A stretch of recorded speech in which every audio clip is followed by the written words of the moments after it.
नमस्ते, मेरा नाम अजित कुमार। आप देख रहे हैं मॉर्निंग न्यूज़ इंडिया। विधानसभा सत्र चल रहा है। इधर राजस्थान में विधानसभा चल रही है, उधर केंद्र में राज्यसभा भी चल रही है। दोनों तरफ बजट पेश किया जा रहा है। लेकिन विधानसभा सत्र और राज्यसभा सत्र में बजट पे बात होने से ज़्यादा, मुद्दों पे बात होने से ज़्यादा हमारे नेता कंट्रोवर्सी पे बात कर रहे हैं। अभी औरंगजेब की कंट्रोवर्सी हो रही थी। फिलहाल अभी औरंगजेब की कंट्रोवर्सी के बीच में ही राणा संगा और बाबर की कंट्रोवर्सी तूल पकड़ लिया है। राणा संगा और बाबर की कंट्रोवर्सी का क्या है मामला, इसके बारे में हम जानने के लिए पहुंच चुके हैं राजस्थान यूनिवर्सिटी में। यहाँ कुछ छात्र नेता हैं, इन लोगों से हम बात करेंगे और जानेंगे कि क्या है। सबसे पहले आप अपना नाम बता दीजिए। जी, मैं सियाराम जो कि राजस्थान विश्वविद्यालय से हूँ। हाँ, ये बताइए कि जो यहाँ पे अशोक गहलोत ने जो छात्र नेता चुनाव को रोक लगाई थी, अभी तक उस पर स्थगित ही है मामला।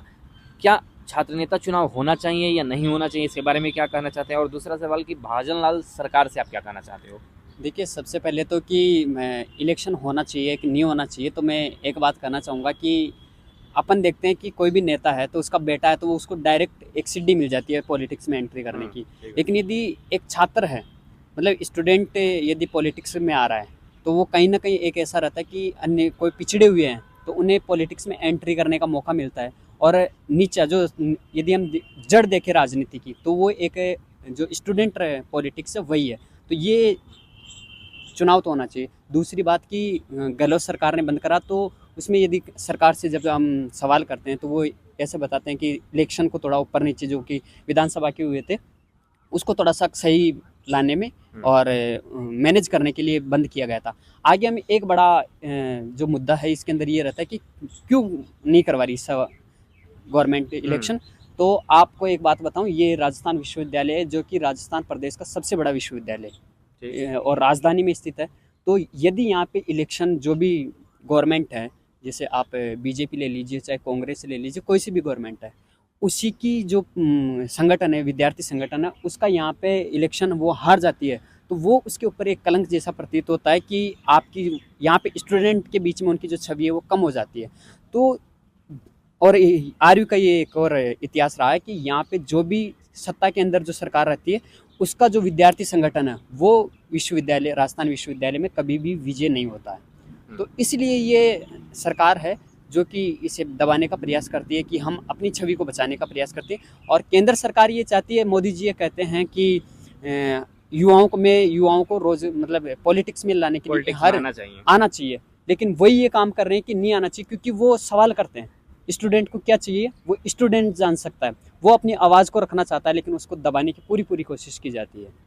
तो ये भजन लाल सरकार से आप क्या कहना चाहते हैं? भजन लाल सरकार हो चाहे, देखिए सरकार कोई सी भी हो, लेकिन हमारा है कि जो स्टूडेंट के हित में होना चाहिए वो होना ही चाहिए, चाहे वो कोई सी भी गवर्नमेंट हो। तो हम भजन लाल सरकार से तो ये करेंगे कि आप स्टूडेंट का जो पॉलिटिक्स का जो करियर है उससे दाव पर ना लगाएं, और आप आपसी जो राजनीति है जो आपके अंदर स्तर में रहता है, गवर्नमेंट का ये रहता है कि आपकी सरकार ने बंद करा, तो वो टैग ले लेती है उसको कि ये मेरी सरकार ने करा है, तो वो अपना नाम करने के लिए उसे बचाने का प्रयास करते हैं। तो हम ये कहेंगे कि आप आपसी जो मतभेद है उसे भूलिए, और जो स्टूडेंट है, छात्र है, युवा है, जो कि देश का भविष्य है, उसको उसका जो करियर है उसे ध्यान में रखते हुए जो छात्र संघ है उसे बहाल करना चाहिए और सभी यूनिवर्सिटियों में छात्र संघ लागू। अच्छा, मैंने कहीं पढ़ा कि यहाँ पे वेबसाइट में कोई एरर चल रहा है, जो स्कॉलरशिप को लेकर समस्या आ रही है, इसके बारे में क्या है, ये क्या कैसी समस्या आ रही है, क्या है इस मामले को थोड़ा अच्छे से समझिए। बिल्कुल बिल्कुल, ये स्कॉलरशिप का मैं बता दूं कि ये हमारे जो विद्यार्थी हैं, हमारे साथी हैं, मैं भी उनमें से एक हूं, क्योंकि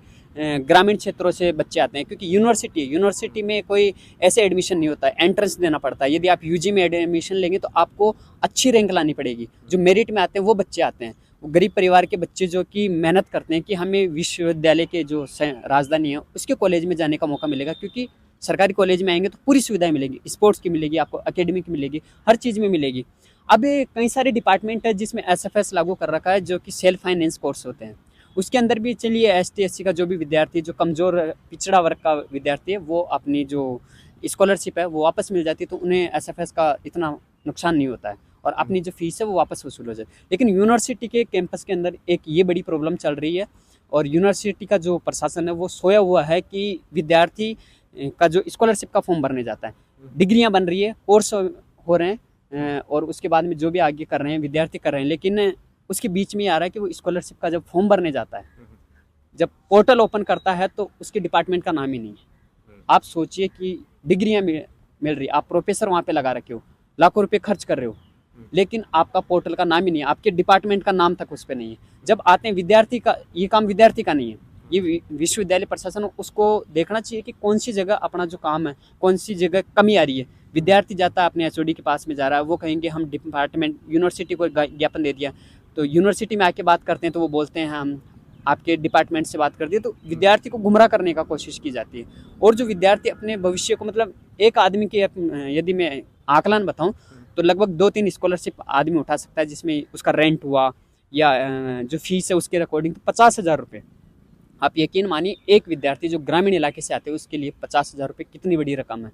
वो 5-7 महीने अपना जो खर्चा वो निकाल लेता है, लेकिन उसे गवर्नमेंट सोया हुआ है। अपनी पहले ही गवर्नमेंट जो है स्कॉलरशिप को रोक लगा रखी है, 4-4, 5-5 साल में स्कॉलरशिप नहीं आते। चलिए उससे भी आप कैसे भी करके टाइम ले रहे हो लेकिन दे रहे हो, उस बात है। लेकिन विश्वविद्यालय जो प्रशासन है अपनी मतलब सोया हुआ है, अपना जो काम है वो करता नहीं है, और विद्यार्थी है वो इधर उधर घूमते रहता है। आखिरी में विद्यार्थी क्या करता है, बेचारा गरीब है, उसे पढ़ने से अपने करियर से रिलेटेड है, तो वो सिर्फ रुक जाता है कि नहीं मुझे यहीं रुक जाना चाहिए, क्योंकि दबाने का प्रयास किया जाता है, भगा दिया जाता है उनको कि आपके उससे बात कीजिए, आपके उससे बात कीजिए। तो ये है कि बहुत सारी प्रॉब्लम है जो कि प्रशासन को देखना चाहिए, गवर्नमेंट को देखना चाहिए, जो कि छात्र हित के अंदर काम होना चाहिए, ये सर्वोपरि है। ऐसे ही और वीडियोस देखने के लिए सब्सक्राइब करें मॉर्निंग न्यूज इंडिया को और जुड़े रहिए हमारे साथ।